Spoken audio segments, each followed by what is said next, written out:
All right. Good morning, everyone. For anybody who can hear me, can you attempt to chat in the chat box there and see if we can get that to pop up for everybody here? I want to see if this is going to be the way that we can actually accept our Q&A towards the end. And I do apologize, guys. This is our first webinar over at MC Mortgage Group, so we're trying to make sure that everything's working correctly before we get started. So I see we have Alfred in the house. Donna, hey Donna, good to see you again. Edward, Geetha, and Scott. I just want to make sure that everybody can hear me.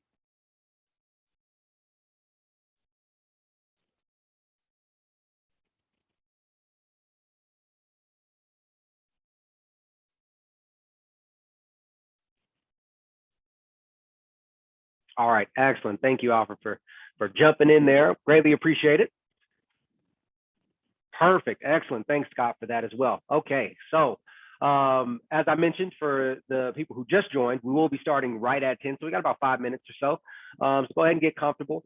When in the chat box here, and I'll go ahead and put this out right before we get started as well, will be the Q&A section. All right, so if you guys have any questions, please feel free to put it in there, and I'll try to ask them as they come up. But if I don't get to them while our guest is talking or anything of that nature, we'll revisit that towards the end of the presentation.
All right. Good morning, everyone. I know a couple people have joined since my last little speech or brief, right? That's the military in me. But just letting everybody know we will start right at 10.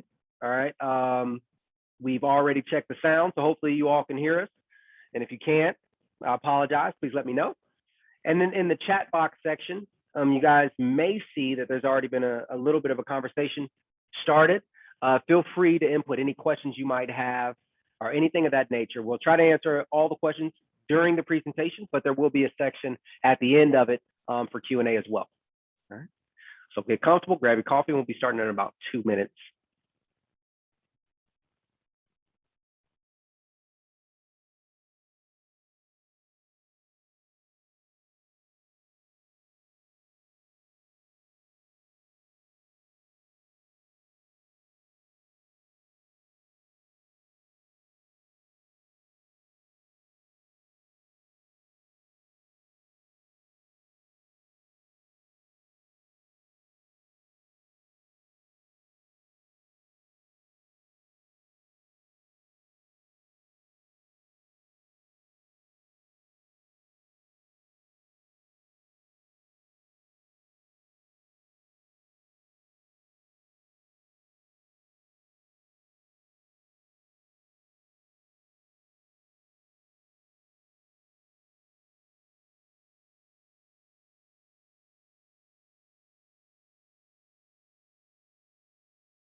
Gunner, what's going on, man? Thanks for joining in, and I appreciate it. Yeah, for those who don't know, I've been kind of out of it this past week. It wasn't COVID. Don't worry, guys. I'm good to go. Still holding strong. But I was out of it. So for anybody who was trying to reach me, I do apologize, but I'm back. Just trying to play catch up now. And so we're here to provide some value. Okay, guys. Hey, it's 10 o'clock on the dot. All right. Now, to be respectful of everybody's time, our guest speaker still isn't here, but it doesn't mean that we can't provide some sort of value to you guys as we wait on him to kind of handle some technical issues. Like I mentioned before, this whole webinar thing's a little bit new to us. So, oh, Heath is here. Thank you, Edward. Where are you, Heath? Let me see. Is he under your profile, Edward? Because I don't see him under the panelists or the attendees. And if so, then I can give you the rights to speak. All right, excellent. Give me 1 second. Thank you so much for clarifying that. All right, we're going to promote you to a panelist. Boom.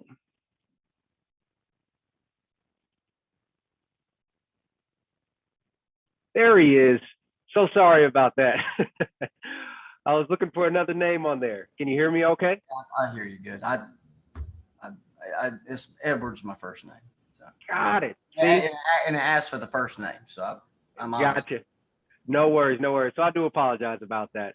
But I'm glad to have you on here. How you doing this morning? Great. How about you? I'm doing well. Again, thank you for attending. And so we'll hop right into it. So for everybody that's here, now with that, do you prefer to go by Edward or Heath? Heath. Okay. All right. So we'll call you Heath. No worries. So for everybody who is joining us today, Heath Clark here is actually going to be sharing a lot of knowledge about the building industry and things of that nature. Okay.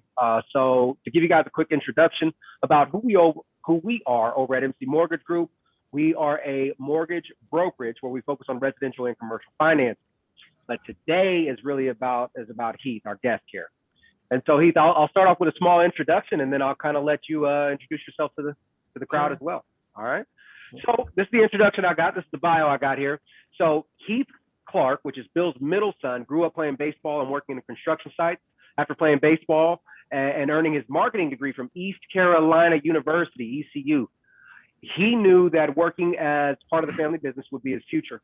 So when an opportunity to build for the Wilmington division opened up, he moved to the coast and he has not looked back. So as a past president of the Wilmington Cape Fear Home Builders Association and a member of the North Carolina Home Builders Association, Heath has been able to impact the building industry both on a local as well as a state level. And as a member of the advocacy group BASE, which is the Business Alliance for Sound Economy, Heath has been able to offer valuable insights to the building industry and other trade organizations that only comes with years of experience. So currently, you're residing in Wilmington with your wife, Casey, and your 3 girls, and you enjoy spending time with family and friends on the beaches, cheering on the ECU Pirates, and I love this last part, playing a good match of golf. I'm a golfer myself, man. I love it. So maybe we might have to catch up and play some golf sometime. But hey, thank you so much for taking some time out this morning and joining us. Would you mind sharing a little bit about yourself as well to the audience? You pretty much touched on it all. When you get into the building business, and I graduated in 95. Of course, I went directly into building houses. From town to, we used to be a little larger than we are today when it comes to our footprint.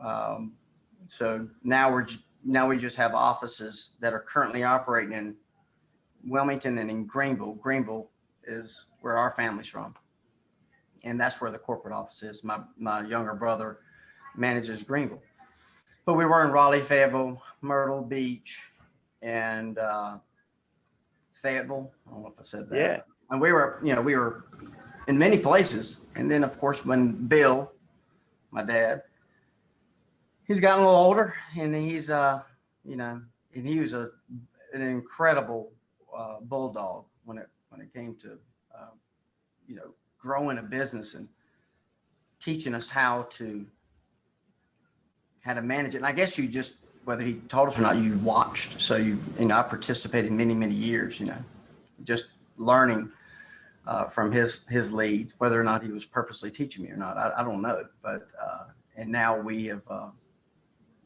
reduced it to 2 offices because we felt that cash rules. We also know that the brothers would be able to manage these 2 areas personally, which would give a better product. It's very difficult to raise and create and grow individuals, and I've got plenty here that are in the hole. They've been working for me. I hired them for 20 years, and those are your future leaders of this organization. Maybe one day we can get back out and spread back out, but we've been in Wilmington since. It's hard to say because I keep looking for these invoices. We started here at it was like a LLC, but then we transitioned, and it's probably around between 83 and 85. So this Bill Clark Homes, or it was, Bill Clark Construction back then, but Bill Clark Homes has been here in an impact in this town, in this market, when Wilmington was very small. And I don't know about what very small means because I can't give you a population, but I do know that Eastwood was a 2-lane road. And when Eastwood go to Wrightsville Beach, it was just a 2-lane road off of 40. That's pretty small. So, and long ago. So we've been operating in a business since 77. And, right after I graduated, I haven't done anything else. But the only thing I do know about is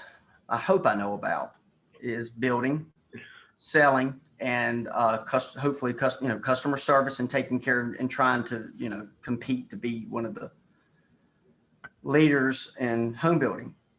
I don't know anything else other than maybe golf. Yeah. We'll see. Lately I haven't, but and of course being with the family. So I don't really know anything else, and I hope that I'm able to help a little bit with this. I run this organization. It's a fairly large organization. It has a lot of people. I have a lot, I'll touch on, I have great people. I let them make a lot of decisions. They ask me when they need help. I also interject a lot, high energy.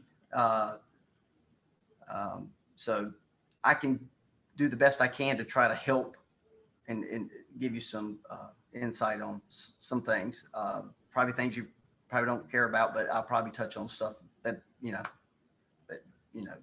asked for, and some things I'll probably expand a little bit, or I probably can't answer your question at all. And if I can, I'll tell you. Yeah, that'll be perfectly fine. I mean, the one thing I do enjoy that you mentioned here was the fact that you guys began to scale, and then you retracted a little bit as you noticed it was kind of hard to manage that scale. And for everybody listening, that's really just a testament to, as you mentioned, to customer service, because you realize that if you can just refrain from expanding too far and stretching too thin, you can provide a much better quality product, much better customer service. And that has shown year after year as you guys have scaled and continue to dominate in the building space. So before we really get into the questions that the audience wants to know, I'm just very curious. Did you always intend to join the family business, or did you have other intentions when you were specifically going through college at the time? That's a good question. I played baseball high school, and and then I went to East Carolina to play, which I love. That's my university. That's where I wanted to play. Yep. I got my scholarship, wanted to play there. Didn't care about anywhere else. Where all the offers I got didn't matter to me. Went to East Carolina. Yes, I knew that I was going to end up being in the building business because I was working in the construction since I was 6. It's probably against the law. Yeah, that might be. We're recording it. I don't know if they had labor laws back then. They probably didn't. They probably didn't have as many. But I used to work. We used to have crews. My dad's first project was, we lived in it for many years, and then the other project, his second project. These were townhome communities. It was across the street. So I'd go to work. I'd just walk across the street. And we had our own crews. We had concrete crews. We had other crews. So I worked in the concrete. I didn't know what I was doing, but I did it for, 8 years. They would just give me a trial and stick me in a slab, put boots on that were as big as me, because I'm still not I'm not big at all, but back then I was really small. So, and I would just sit there and play in concrete or clean up houses, sweep houses, just stuff like that. I knew I was going to be in the building business. I never thought about did I want to do anything else? Never really thought about it. I just wanted to help my dad. Mm-hmm. And everybody, and he was good at it. And I figured that was a good path for me. And that's when I got a degree in marketing, which I knew I was going to learn the construction portion of this business. Mm-hmm. I'm going to learn it that way, and a hard way. And maybe marketing was going to be just a complete my training. But it's strange how just working in the business is priceless. So yes, I've always known. The question is short. Yes, the building business was somewhere I was heading. I love it. And so we've got several years of experience just between you, your father, your siblings, things of that nature. So some of the questions that we were going to ask as a community here is based around just what you've seen in your experience over time. And one of the biggest ones is currently right now, we're told that there's a large housing shortage or an inventory shortage. But we understand that builders are nonstop busy. There seems to be no vacancy in job assignments for builders. So why do you think there is a housing shortage, but yet there is so much demand? Supply. I would pin it on the availability of land that has the utilities. Just if you look at where people are building houses, it's most of the time, and lately it's been, D.R. Horton, they're expanding over off of Sidbury. There's no sewer there. Mm-hmm. Where else are you going to go? There's nowhere to go. Sidbury doesn't have sewer. Trust me, I've got land on Sidbury. So, so if you don't have many lots, and we can go to New Hanover County, and these are numbers that we run reports on. It's like our own system that we input numbers in from MLS. Mm-hmm. It might be right. It could be. It's probably close. Well, you only have 85 current new homes. Remember, I'm not referring to any resales. I don't have to right now. So I'm only going to deal with the things that I need to deal with. Resales is not an issue. I'm sure they're record resale. I don't need to check it out, and I don't need to know where the prices are, because you can't even judge that now. Mm-hmm. You have 85 current active houses, and you have a 1.1 month supply. Yeah, I mean, there it is.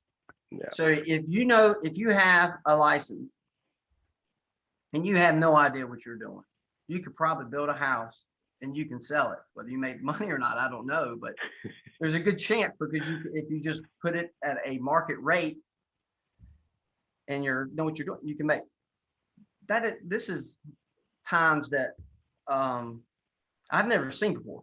The building boom. That's nothing compared to this. Mm. So I have to tell you, interest rates are low. That fuels the money. They got the money. Money's cheap. There's no land. There's a limited amount of land. And people want to live here.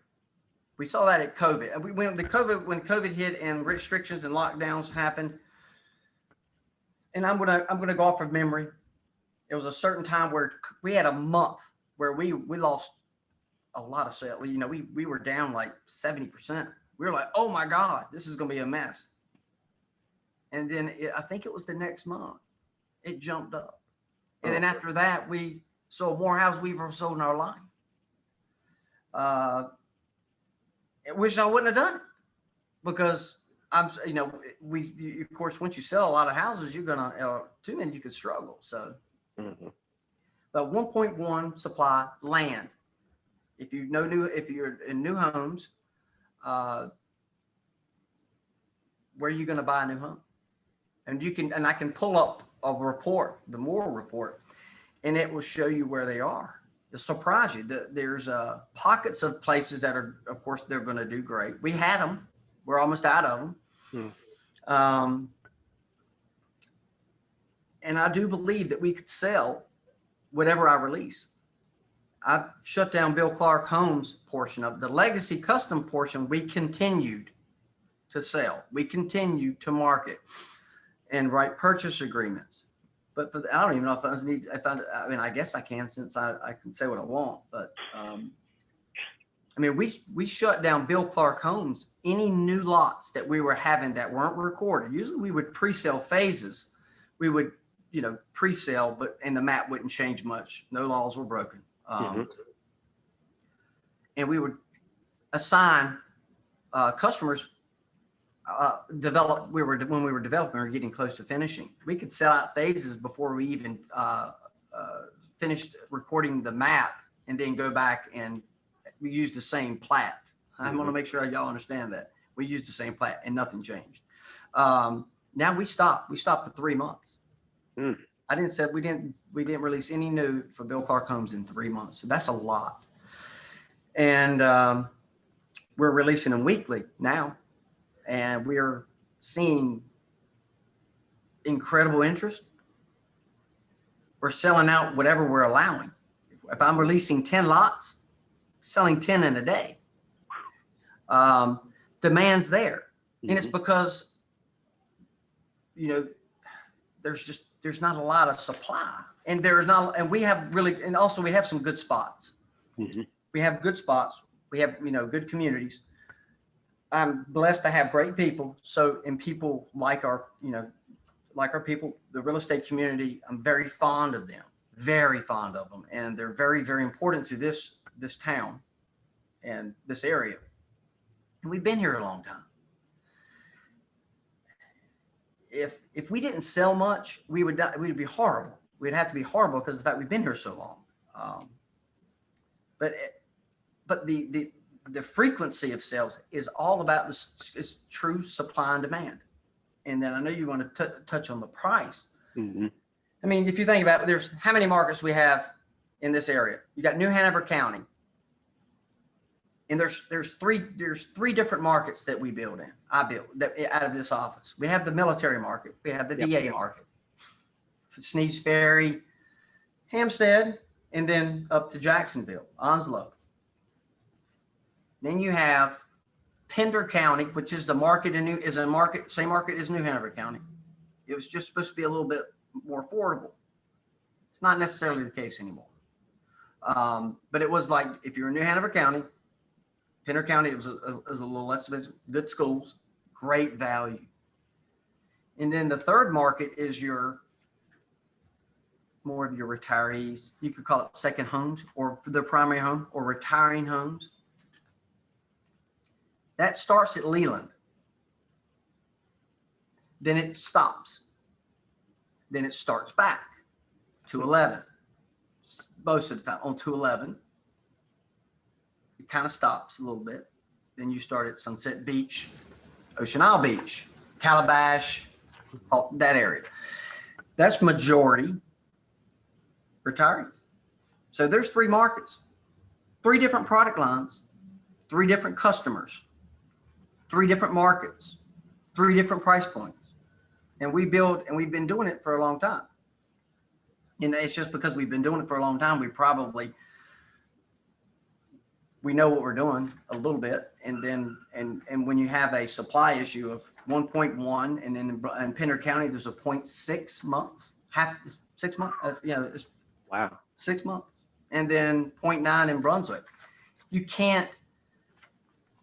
going to do well selling, whether you do good at profit. That's another thing. And of course, we struggled with that because of the enormous shortage of resources. And then, of course, we all heard about the lumber market. I think it hit every headline ever. Yeah, that's true.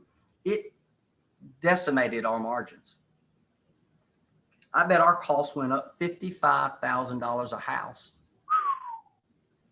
Wow. And we've probably had, and you have to remember, a majority of our sales, and that happened in 3 months, 4 months. Our sales were back here. There's a lot of sales. I was talking about it. We sold a bunch of houses. So we had to chew through it. We're still chewing through it. And, but that's the struggle. I mean, in 2000, during the downturn, it was a very miserable time and you were struggling money. I mean, most people were busted. You couldn't get a loan. We couldn't get, you walk into a bank, you almost had to wear a costume. Yeah, I'm a builder. Get out. Yep. Yeah, I'm telling you, get out, builder. You're high risk. Get out. Thank God we had long relationships with lending institutions, and they stuck with us. We're blessed, and now we're working harder than we've ever worked, and we're not making. And that's not a boo-hoo. I'm not crying. I'm just happy that everybody's, we're selling houses. People are getting houses. My staff is working. We're making not as much as we planned, but we're still making money. So but we're working our fannies off. And we're letting people down because we don't have the resources we are to provide for our customer. And my staff and me, we're getting beat up. But you know what? If you're gonna work and you're gonna try to be the best that you can be, you're gonna have to get beat up, and you're gonna have to learn how to take it. There's people that are grateful. But there are also some that want what they want, and they deserve what they want because they paid a bunch of money for it. And I'm not taking that away from them. And rest assured that and what they don't know is how hard we are really truly trying, and we are going to fail. Yeah, we're going to make it right. A good friend of mine says that everybody who's been successful over the past 3 years, but they just started in the past 3 years, have no real understanding of what it's like to struggle during the 2000s, the 2008s, so forth and so on. So again, the fact that you've been weathering these storms for this amount of time, again, it's just a testament to being able to be resilient in times like this. And just like you said, especially as business owners, but for everybody here who's attending, who is an investor in real estate, who is whatever the case may be, you're going to have to take these bumps and bruises as we continue to kind of progress through these market cycles. And I think you touched on a lot of good things here, especially with the reason the supply and demand. It's just rules of economy, right? It rules. That does rule. Yeah, and it's true. And it's money, So the amount of what we touched on, price range. If you say, what's the price range? Well, we just released 2 new subdivisions this month, and we only limited the amount to release because we had VIP, and we made sure we held to it. We didn't say, just throw them in there and start writing more. No, we gave these people the privilege because they signed up at the right amount of time. So we honored that deal. We did honor it. It's easy to say, no, just put some more in there, write some more. No, we didn't do that. I guess the price isn't right because I sold up too fast. So I can't tell you what the price range is. The only thing I can tell you is I'm scared to go too high because I'm committed to I have my own communities in Kaylee's Cove, River Oak, all these. There's people that they're buying houses that were less. I don't want to go too high to the point where the people who are buying now are not going to have a good value to their house. Not saying that I'm feeling sorry. I'm not saying, I'm feeling sorry. I'm such a nice person. That's not what I'm saying. I'm saying is that I do care about the values in the community and the people who live there because I want them to sell their house. I want them to be able to make money on it. And I want their value to grow. I don't want it to be a problem for them. And nobody wants to remember, I got hosed on that house and, I lost my butt. No, I don't think that's going to happen. So the values, I don't know where the values are. And I could go higher. And I just don't want to go I don't want to quite do that, but we have to be very careful on the values right now because affordability is why people move here. You know, and we have really raised our prices in our legacy custom. You know, people coming from out, they have a lot of money. Around here, it's a lot of money because we're like, oh, you got all, you know, that's a lot of money. How do you have all that? We don't, you know, we're, you know, what, 2,000 an average market in town. And I go to history. I always tap into the history. A $50,000 lot. 219,000, 220,000. That ruled.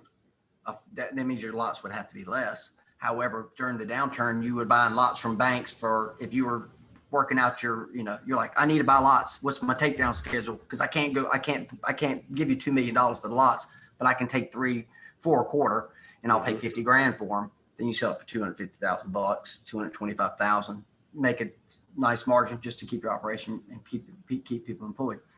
Nowadays, that's at 400 grand. Now your price is at 400 grand.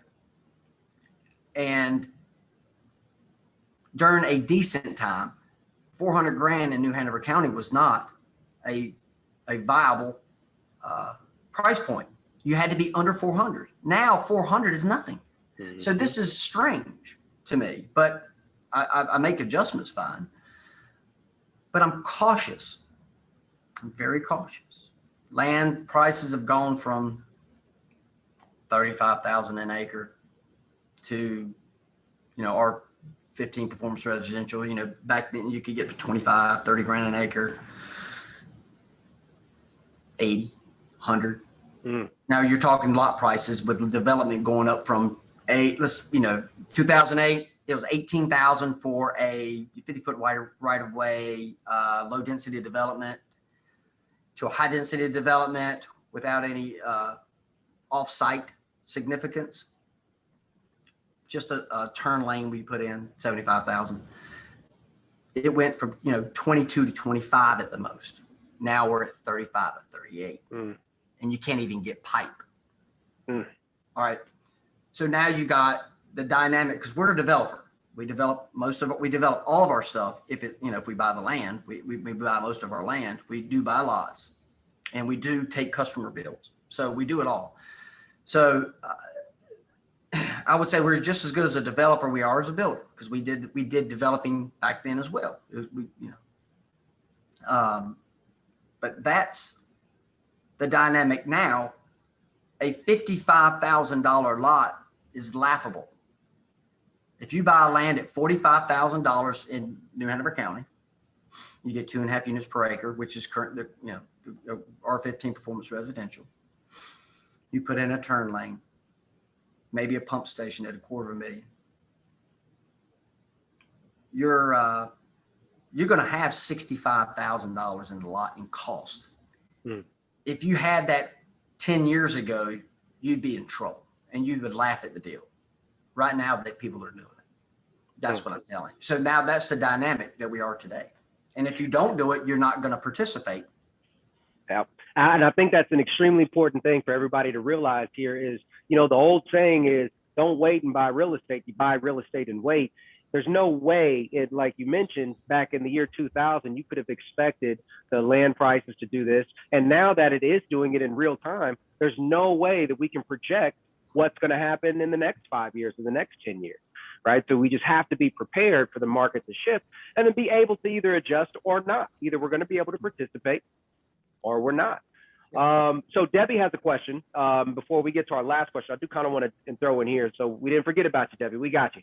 So it's a two-part question here for you, Heath. The first part says, will builders look at tracts of land that do not have utilities already on it? That's part one. And then the second part is, are you allowing buyers to still pick out their cabinets, their countertops, paint color fixtures, etc., or are those already selected and purchased by Bill Clark when you bring a client to purchase a Bill Clark home? Good question. It's a long 2 questions. Yeah, it is. All right. The first, hey, y'all remind me if I don't answer the question, because I've gotten portions of it. The first one was utilities and land. and you're referring to, in Greenville, we don't have utilities. And I'm just referring to Greenville because of the soil types. Here in New Hanover County, specifically New Hanover, because what's left in New Hanover is it doesn't have utilities. And if it did, it would be fine. And in Brunswick County, it's so big, there's probably good pieces of land, good bad pieces of land. And in Pender, everything on the other side of 17 might be okay, but on the good side of 17, which I call the good side because it's on the water side, I might be in whatever. It's the more everything on the right side of 17 always seems to be better because it's on the water side. That's all. Since I've been here, everything's wet. If you can't put a septic system in, you can't build a house. If you don't have utilities, that's the other. So you have a septic system, an on-site system, whether it's got pre-treats or some post-treatment, if it's a $20,000 system. But this soil here, you can't put anything on it. It doesn't, the water table's too high. So yes, I'm not a fan of septic systems around here because of the fact I always get blamed for every problem. And it's not me. The problem is not me. I didn't do it. And I always get drug into the deal. So, and it's expensive. God bless America. It's expensive. So I try to stay away from septic systems unless the soils are really, really good. And if their soils are really, really good, they're great. As long as you've got water. And a lot of, you can get water. There's more availability of water than there is sewer at times. So there's not many pieces of property around where if utilities are not provided, that you're going to get a conventional system that would be affordable on a per lot basis and be able to buy the land with it. And on the second part is almost like treatment facilities. You can put treatment facilities on your property. They take land, they take acreage, and the systems are, $1.5 million. So you have to come out of pocket for that.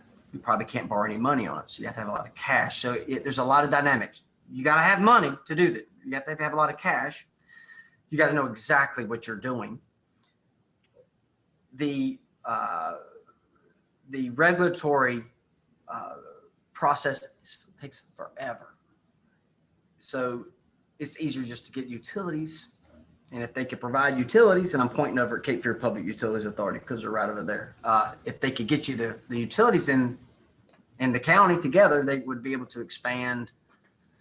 And because usually utility expansion has been in the past from private developers. So a lot of this utility expansion has been extended from people like me and like, other builders and developers in town.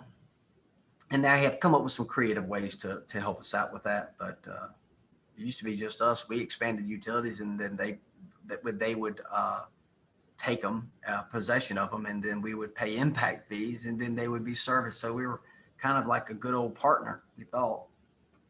And so I think the real importance of that specifically for Emily here, who asked the question, I'm sorry, for Debbie, who asked the question, I apologize, but is make sure that before you're purchasing this land, that you're having conversations with Heath and his team, maybe about how they can develop. If that is your exit strategy, have those conversations.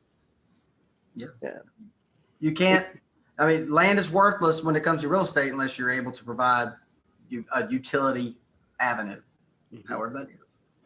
Absolutely. So don't get yourself into a bind by just buying land because you see it's available at an affordable price, but you haven't done your research. And now all of a sudden, to Heath's point, it's going to cost you $1 million, $1.5 million that you can't even get a loan for, right, in the first place in order to actually make it developable. If there's anything around right now and it's cheap, there's probably a reason. There's a reason why it's cheap. So keep that in mind, guys. All right. So the second part of her question, of Debbie's question was, are you allowing buyers to pick out cabinets and countertops, paint colors, so forth and so on? Yes, we have. We transitioned this at by far the worst time you could possibly do it. we upgraded our software, and you can tell how I mean, I guess they like it. I don't know. I'm not such a fan of it because it's kind of like customized for us, and we had to do a lot of the work ourselves. Mm-hmm. And but the short answer is yes. It is. We have an easier way. Our plans have been all updated, and they have been drawn, and now we have put them in the system, and we have options. Yes, you can pick. There's standard options on our plans, and we have offerings, and you have design center meetings. I believe there's 2. Don't hold me to that, because if my design people are going to kill me. But you have you have one meeting. Mm-hmm. You pick the items that I need to get a permit and get started, and then you have a second meeting, and that's where you pick all of your fixtures, your tubs, your tile, your carpet, all the stuff, your paint colors. So yes, we do offer that. We do have inventory too. So if I release a 30 lot subdivision, a new phase, and I release 15, and then I have 5 inventory I put in there, or 10 inventory. Those 10 inventory have been selected. We do have a time frame inside our system that will allow you to pick. If you go, I can't live with this, your selection of carpet. Well, there's a time frame that it runs through the process where we're able to make those changes. So yes, we are very flexible, Mm-hmm. and it takes more resources to do so. But we're very flexible, and then on the custom side, it's hard. But, so of course that means we do even more than what we do with our Bill Clark Homes communities. So yes, we do that. We take pride into it. We take a lot of pride in it. Excellent. And Debbie says, thank you for answering that. That's amazing. So the last real question that we have, so guys, if you guys have more questions, please put it in the chat. But the last question that we kind of wanted to touch on, and in your experience in the past, let's just say 2 years, because that's obviously when the pandemic really started to impact us. What are you seeing most with house sales currently? Are they primary homes, secondary homes? Are they investment properties? That'd be a great, and COVID, people moved. Are they moving back? I don't know. Good so question. We don't know that yet. So I was hesitant to answer. The people that built it in Pender County and New Hanover County, this is their primary home. Mm-hmm. Like mine, I have a primary home. That's where I live, because I live here. I work here. This is my community, or our community. Yeah, right. The VA. What are their orders? They go where they're ordered. Mm-hmm. That's that. And then that's going to be probably a temporary. And then in your other markets, I haven't pinned it down. A lot of retirees, they're permanent. Yes. But I do have customer service, or we have our warranty team and our customer service team. And they send in their requests, and then they say, I'll be back in town in 3 months. Can you schedule it for me now? Because we're going back. We get that too. I would say majority of the retirees, this is where they have sold and they live here. And this is where they have taken up their last home. But there are people that have secondary homes here. This is some good stuff around. There's some good stuff around here where you can have could be a vacation or a summer home. And it's right in between, from their kids going to school. They don't want to go all the way to Florida or Georgia. And they happen to take it here. And we're seeing a lot of that everywhere, even in Greenville, believe it or not. Seeing a lot in Greenville with that. And that's really never been, they've been retired, but not many. But Greenville is a big town. It's a little big town. It's only an hour from Raleigh right now with the new, the roads. So, but I think that a lot of people are moving to North Carolina because it's just a good spot.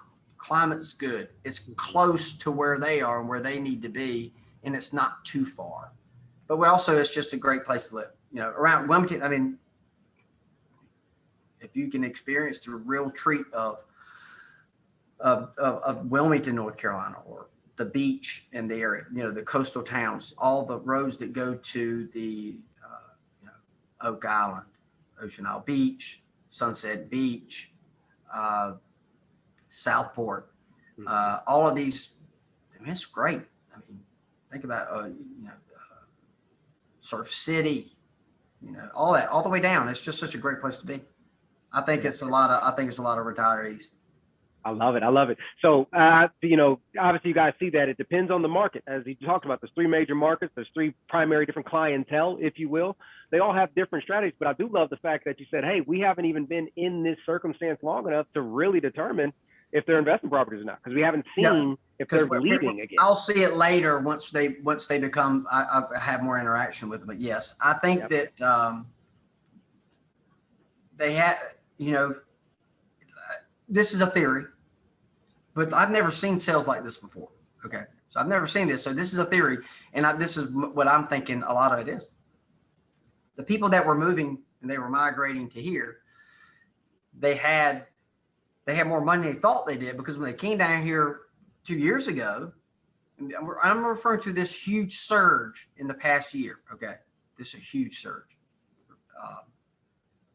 They said, oh my God, I got this money. I got a house here. Did you see what sound? Can you believe we can buy that for $350,000 or $300,000? They got it. So they're saying, let's go. Let's leave this here. Just have somebody, come check on my house here. Let's get the hell out of here.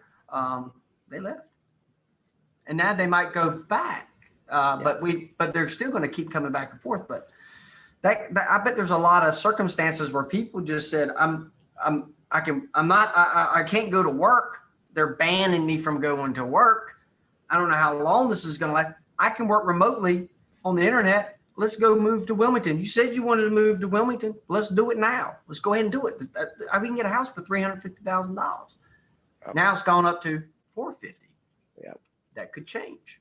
Yeah, absolutely. And it's hard for us to really pinpoint values of properties, like you mentioned, because who are we to determine what somebody else values the property at? And if they have just cash out the wazoo, they may be willing to pay $100,000 over. That's right. And we haven't found that. We haven't found that spot yet. Yep. The custom side hasn't found that spot yet. Yep.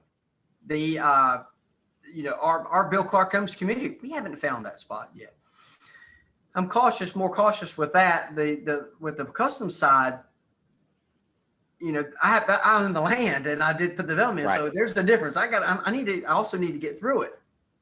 The legacy side is a lot purchase. I can value the lot to say, you know what, that's okay. Mm-hmm. If it's not, I just won't buy the lot. Yep. And then we're okay.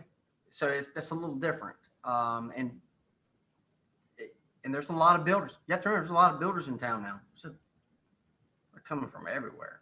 Yep. And I don't know what. And if you look at the activity, you're like it's like a head scratch. You're like, I mean, what do you look at? How many? Where's all the? But it is very productive in Brunswick County. New Hanover County would be incredibly productive if there was more land. If you look at the map, there's not a lot of land left that's usable in New Hanover County. Yeah. So you got to be cautious for that. And for those of you who aren't aware, my background is in real estate as a real estate agent, as a real estate broker. And to the same point there's so many new entries into the market as new builders, new real estate agents, new loan officers, whatever the case may be. Right. But, they're coming in because the market's hot. So their recent success isn't necessarily a tribute to their experience levels and things of that nature. So keep that in mind as you guys are interviewing or entertaining builders and agents and loan officers for your future deals. Now, looking here, doesn't look like anybody else has any questions, but I know for a fact some of our guests here have lots of land that they own free and clear.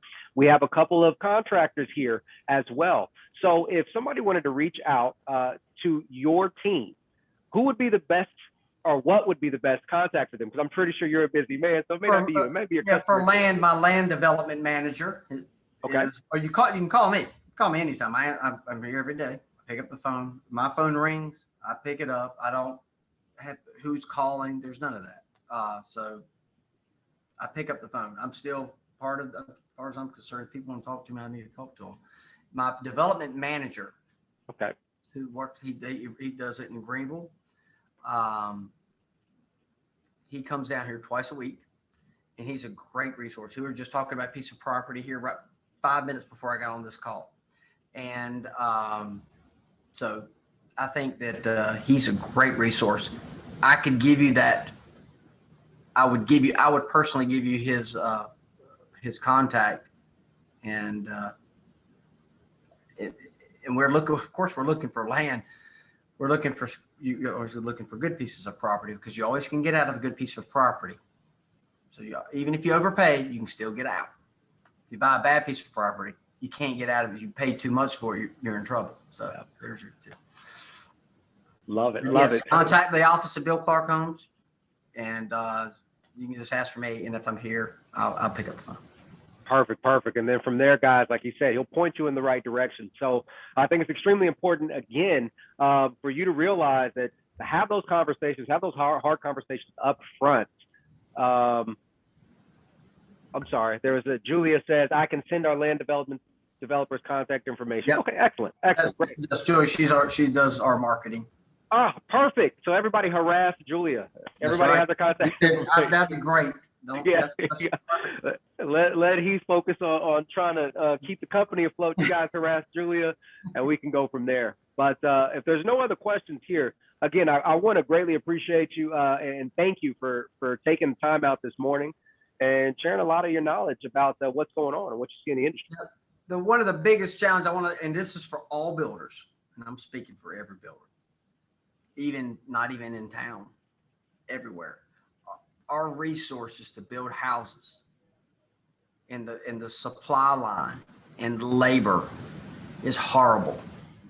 I've never seen it like this. I can go through 10 things that I need that I can't get. So, and labor, I don't have enough labor. I don't have enough plumbers or framers, electricians, HVAC contractors. I don't have anyone. I don't have nearly as many people as we need in order to keep up with this demand. So there is a true demand and supply and demand issue when it comes to what we can actually produce. It just takes a little bit more time, but we will get it. Tubs, can't get tubs. Yep. I've got windows I've been waiting for 32 weeks. You have to remember, I got 250 houses under construction out of Wilmington office. So there's a lot of windows, and so we're making adjustments and changes. So there's a lot of all the builders are having a very, very hard time, and there is no relief in sight. So patience, we'll get it done. I love that, guys. Be patient, because nothing about this game of real estate development is fast, period. I don't even care. Even if everything was in line and you had infinite supply, it still takes time to pull those permits, to do the construction, to make sure, weather permitting, right? So patience is extremely important when looking at development. I think that's a great way to finish that off there. Do you have any other closing remarks before we wrap this up? Not at all. I appreciate you having me. It's good to, talk to you guys and give you some of the challenges that we have and the builders and, the builders and developers in town. It's hard business. It's a craft. It's not something that you just pick up and just go do. You can't do it. You really can't. We enjoy doing it. We like building houses. We like helping people put people in a house. I mean, what better to build somebody at home and they love it? There's nothing better than that. And guys, as you guys are picking and selecting partners, really, because developers and builders are partners in helping you get your dream home or whatever the case may be, you want to make sure that they have that experience, that they've been through the grind, that they know the ups and downs. And Heath has obviously demonstrated that his team is probably the best selection out there, guys. So again, I want to thank you for coming on, and for everybody who is attending, we greatly appreciate it. Please, again, harass Julia. She's ready for it. She's prepared. She's ready to take it. I see her in the chat box there.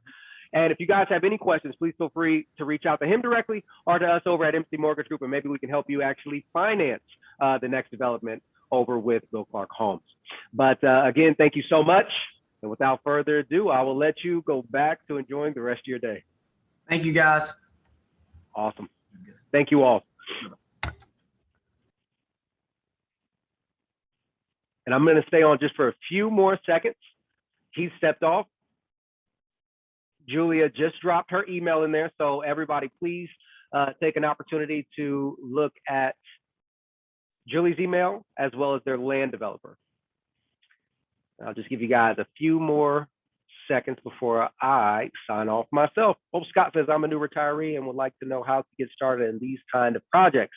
Excellent. All right, Scott. Well, hey, definitely reach out. As if you can see there in the chat, you have the land developer section there. You also have Julie's information, or I'm sorry, Julia's. Sorry, Julia. Sorry about that. But yeah, feel free to reach out to her directly and see what the requirements are, right? As far as what you need to bring to the table. It may be experience, it may need to be money, whatever the case is. And once you have a list of that criteria, if you need financing, then please reach out to us and we can help fill that gap. You don't see any contacts, Scott? Oh, so sorry, Julia. Okay, so she's sending it to the host and panelist section. So give me 1 second, guys. I'm glad you mentioned that, Scott. Boom. There's one. And boom. That's two. So Julia, you were just sending it. If you look in the chat to the to section, you were sending it to the host and the panelists and not to everyone. So that was the issue there. But hopefully everybody now can still see I basically copied and pasted it in. So Scott, please let me know if you can see those. And no worries, Julia. Yeah, we're all learning together. So it's all good. All right, great. Excellent, excellent, excellent. Okay, guys. Well, hey, I greatly appreciate everybody attending again. I'm going to go ahead and jump off now. And hopefully you guys are looking to contact us so we can make some moves on the development side of the house. All right, but thank you all for attending, and we'll see you all next time.